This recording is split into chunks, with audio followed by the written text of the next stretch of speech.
Hi friends, എല്ലാവർക്കും പുതിയൊരു വീഡിയോയിലേക്ക് സ്വാഗതം.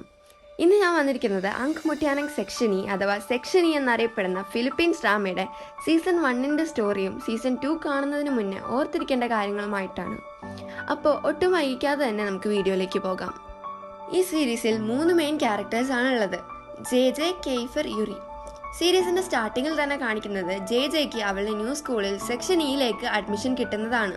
ജെ ജെക്ക് മനസ്സിലാവും ഈ ക്ലാസ്സിന് എന്തോ പ്രശ്നമുണ്ട്, കാരണം സെക്ഷൻ ഇക്ക് മാത്രമായിട്ട് ഒരു സെപ്പറേറ്റ് ബിൽഡിംഗ് ആണുള്ളത്.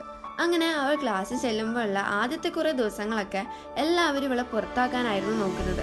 കാരണം സെക്ഷൻ ഇയിൽ ആകെയുള്ള ഗേളാണ് ജെ ജെ. ഇതിനു മുന്നേ അവിടെ ഒരു ഗേൾ വന്നപ്പോൾ ഒത്തിരി പ്രശ്നങ്ങൾ ഉണ്ടായതുകൊണ്ട് തന്നെ ഇനിയൊരു പ്രശ്നം ഉണ്ടാവാതിരിക്കാൻ വേണ്ടി ജെ ജെ പുറത്താക്കാൻ സെക്ഷൻ ഇയിലെ ബാക്കി എല്ലാവരും പ്ലാൻ ഇടും. അപ്പോൾ കെയ്ഫർ ഒരു പ്ലാൻ ഇടും. അതെന്താന്ന് വെച്ചാൽ അവളെ ഇഷ്ടമുള്ളതുപോലെ അഭിനയിച്ച് അവളെ സ്വന്താക്കിയിട്ട് അവളെ ഹേർട്ട് ചെയ്യും എന്നായിരുന്നു ആ plan. I'll make her fall in love with me.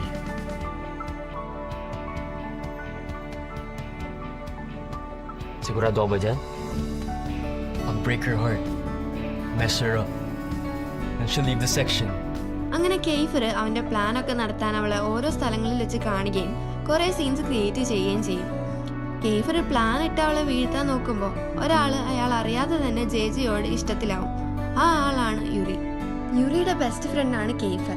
യുറിക്ക് J ജെനോട് feelings തോന്നിയത് കെയ്ഫറിനോട് പറഞ്ഞപ്പോൾ കെയ്ഫർ പറഞ്ഞു, അതൊന്നും നടക്കില്ല, ഈ പ്ലാൻ മറക്കരുത് എന്ന്. ഇങ്ങനെയൊക്കെ കെയ്ഫർ പറഞ്ഞെങ്കിലും വൈകാതെ തന്നെ അവന് ജെ ജെയോട് ഫീലിങ്സ് വരാൻ തുടങ്ങി. കെയ്ഫറിന്റെ യുറിയുടെ ഇടയിൽപ്പെട്ട ജെ ജെക്ക് എന്ത് ചെയ്യണമെന്ന് അറിയില്ല. യുറി കെയ്ഫറിനോട് പറയും, നീ നിന്റെ പ്ലാൻ നിർത്തിക്കോ, എനിക്ക് അവളെ ഇഷ്ടമാണ്, നീ അവളെ ഹേർട്ട് ചെയ്യാൻ ഞാൻ സമ്മതിക്കില്ല എന്ന്. യുറി പറയും, ഞാൻ നാളെ അവളോട് എൻ്റെ ഫീലിങ്സ് തുറന്നു പറയാൻ പോവുകയാണ് എന്ന്. ഇത് കേൾക്കുമ്പോൾ കെയ്ഫർ സത്യം തുറന്നു പറയും. അവൻ പ്ലാൻ ചെയ്ത് അവളെ വീഴ്ത്താൻ നോക്കിയതാണെങ്കിലും അവനിപ്പോൾ ജെ ജെയോട് ഫീലിങ്സ് ഉണ്ട് എന്ന്. രണ്ടുപേരും ജെ ജെയോട് ഫീലിങ്സ് എല്ലാം പറയുമെങ്കിലും ജെ ജെക്ക് എന്താ ചെയ്യേണ്ടതെന്ന് കൺഫ്യൂഷനാവും. അങ്ങനെ ഒരു ദിവസം ജെ ജെയുടെ അങ്കിൾ ഏഞ്ചലോയും കസിൻ ഏരീസും ആൻറ്റിയുമായിട്ട് എവിടേക്കോ പോകും. അവിടെ എത്തിക്കഴിയുമ്പോഴാണ് അവൾക്ക് മനസ്സിലാവുന്നത് അവളിപ്പോൾ വന്നിരിക്കുന്നത് അവളുടെ എൻഗേജ്മെൻറ്റിനാണ് എന്നുള്ള കാര്യം. ഏഞ്ചലോയുടെ കമ്പനി നഷ്ടത്തിലായതുകൊണ്ട് യുറിയുടെ ഗ്രാൻഡ് ഫാദറിൻ്റെ കമ്പനിയായ ഹനാ മിച്ചിസിനെ കോൺടാക്ട് ചെയ്യും.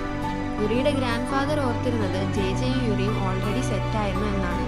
അതുകൊണ്ട് തന്നെ യുറിയുടെ ഗ്രാൻഡ് ഫാദർ ഒരു ഡീല് പറയും. യുറിയുടെയും ജെ ജെയുടെയും എൻഗേജ്മെൻറ്റ് നടത്തിയാൽ ഹനാ മിച്ചീസ് ഏഞ്ചലോനെ ഹെൽപ്പ് ചെയ്യാമെന്ന്. ഏഞ്ചലോ ആണെങ്കിൽ ജെ ജെയുടെ പെർമിഷൻ പോലും ചോദിക്കാതെ ഡീലിന് ഓക്കെ പറയും. ഇതെല്ലാം കേട്ട് ജെ ജെ ഒത്തിരി വിഷമിക്കും. ഏഞ്ചലോയുടെ കമ്പനിക്ക് വേണ്ടി അവളുടെ ജീവിതം ഇങ്ങനെ ആക്കിയല്ലോ എന്നൊക്കെ ഓർത്തു. കുറച്ച് കഴിയുമ്പോൾ യുറി അവളുടെ അടുത്തേക്ക് വരും. യുറി അവളോട് സോറി ചോദിക്കും, ഇങ്ങനെ ഒരു കാര്യം അവൾ അറിയാണ്ട് നടന്നതിൽ. പക്ഷെ അവൻ പറയും അവൾക്ക് എന്തെങ്കിലും പ്രശ്നം ഉണ്ടെങ്കിൽ അല്ലെങ്കിൽ ഈ എൻഗേജ്മെന്റ് വേണ്ട എങ്കിൽ അവൻ അത് ഇപ്പോൾ തന്നെ ക്യാൻസൽ ആക്കാമെന്ന്, എനിക്ക് നിന്നെ വിഷമിപ്പിക്കണ്ട എന്നും അവൻ പറയും. പക്ഷെ ജെ ജെ പറയും അത് കുഴപ്പമില്ല, ഇറ്റ്സ് ഓക്കെ എന്ന്. ഇങ്ങനെയൊക്കെ പറഞ്ഞിട്ടും ജെ ജെ ലിഫ്റ്റിൽ പോകുമ്പോൾ കെയ്ഫറിനെ കാണും. കെയ്ഫറായിട്ട് സംസാരിച്ച് കെയ്ഫർ അവളെ കിസ് ചെയ്യും. ഇതിനുശേഷം ടോപ്പ് ഫ്ലോറിൽ യുറിയുടെ അടുത്ത് ജെ ജെ വരുമ്പോൾ യുറി പറയും, നെക്സ്റ്റ് ഇയർ ആവുന്നതിൻ്റെ ലാസ്റ്റ് ഡേ ആയതുകൊണ്ട് ഇന്ന് ന്യൂ ഇയർ ഫയർ വർക്ക്സ് പൊട്ടിക്കും, എനിക്കത് നിന്റെ കൂടെ കാണണമെന്ന്. അപ്പോൾ അവൾ പറയും അവൾക്ക് റെസ്റ്റ് റൂമിൽ പോകണമെന്ന്. അപ്പോൾ യുറി ചോദിക്കും, നിനക്ക് വഴി അറിയോ, ഞാൻ വരണോ എന്നൊക്കെ. അപ്പോൾ അവൾ പറയും കുഴപ്പമില്ല, ഞാൻ ഒറ്റയ്ക്ക് പോയിക്കോളാം എന്ന്. അപ്പോൾ അവൻ ഒന്നും കൂടെ പറയും ഫയർ വർക്ക്സിന് മുന്നേ തന്നെ വരണം എന്നൊക്കെ. അവൾ അതിന് ഓക്കെയും പറയും. അവൾ റെസ്റ്റ് റൂമിൽ പോകുന്ന വഴിക്ക് കെയ്ഫർ അവളുടെ കയ്യിൽ പിടിച്ച് വലിക്കും. എന്നിട്ട് അവൻ അവളെ കിസ് ചെയ്യും. അവൾ അവനെ സ്റ്റോപ്പ് ചെയ്യില്ല.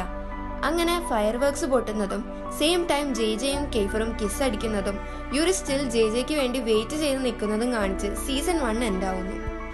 ഇതിൻ്റെ ഒക്കെ ഇടയിൽ ജെ ജെ അനോണിമസ് ആയിട്ട് കോൾ ചെയ്തുകൊണ്ടിരുന്ന ഒരാളുണ്ട്. അയാളാണ് പേഴ്സി. പേഴ്സി ആണെങ്കിൽ ജെ ജെയെ കോണ്ടാക്ട് ചെയ്യാനും ഒക്കെ ഒരുപാട് തവണ ശ്രമിച്ചിട്ടുണ്ട്. പേഴ്സിയുടെ സ്റ്റോറിയിലേക്ക് പോവുകയാണെങ്കിൽ പേഴ്സി, ഏരീസ്, യുറി, കെയ്ഫർ ഒക്കെ ഫ്രണ്ട്സ് ആയിരുന്നു. ഒരു ആക്സിഡന്റിൽ പേഴ്സി മരിച്ചു എന്നാണ് എല്ലാവരും വിചാരിച്ചത്. പക്ഷെ പേഴ്സി എന്തിനോ വേണ്ടി ഇപ്പോഴും മാറി നിൽക്കുകയാണ്. പേഴ്സി മാറി നിൽക്കുന്നതിന്റെ കാരണം ചിലപ്പോൾ നമുക്ക് അടുത്ത സീസണിൽ അറിയാൻ സാധിക്കുമായിരിക്കും. ഒരു ദിവസം സെക്ഷനിലെ കുറച്ചു പേരെ ഒരു പാർട്ടിക്ക് ഇൻവൈറ്റ് ചെയ്തിരുന്നു. അവിടെ ജെ ജെയും പോയിരുന്നു. അങ്ങനെ ജെ ജെ അവിടെ നിൽക്കുമ്പോൾ കീക്കോ എന്ന് പറയുന്ന ഒരാള് അവളെ പ്രപ്പോസ് ചെയ്യും. കീക്കോനെ ജെ ജെ ഇതിനു മുന്നേ കണ്ടിട്ടൊക്കെ ഉണ്ട്. പക്ഷേ ജെ ജെ അവനെ റിജക്ട് ചെയ്യും. അതിന് അവളോടുള്ള ദേഷ്യത്തിൽ കീക്കോ റിവെഞ്ച് എടുക്കാൻ വേണ്ടിയിട്ട് അവൾക്ക് എന്തോ കൊടുത്ത് അവളെ റൂമിൽ കൊണ്ടുപോകും. പക്ഷേ ഏരീസ് അഥവാ അവളുടെ കസിൻ ബ്രദർ മുകളിലേക്ക് ഇതറിഞ്ഞു വരും. എന്നിട്ട് കീക്കോനെ കുറെ അടിച്ച് ജെ ജെ ഓക്കെ ആണോ എന്ന് നോക്കും. അങ്ങനെ കീക്കോ ഏരീസിന്റെ അടി കൊണ്ട് പുറത്തേട്ട് ഓടുമ്പോഴായിരിക്കും യുറിയും കെയ്ഫറും വരുന്നത്. അങ്ങനെ കെയ്ഫറും യുറിയും കീക്കോക്ക് നല്ലത് കൊടുക്കും. പേഴ്സിയുടെയും കീക്കോയുടെയും കാര്യം ഞാൻ അവസാനം പറഞ്ഞതിന് കാരണം ജെ ജെ കെയ്ഫർ യുറി സ്റ്റോറിക്ക് ഒരു കണ്ടിന്യൂറ്റി കിട്ടാൻ വേണ്ടിയാണ്. സീസൺ 2 കാണാൻ താല്പര്യമുള്ളവർ ഈ വീഡിയോക്ക് താഴെ കമന്റ് ഇടുക.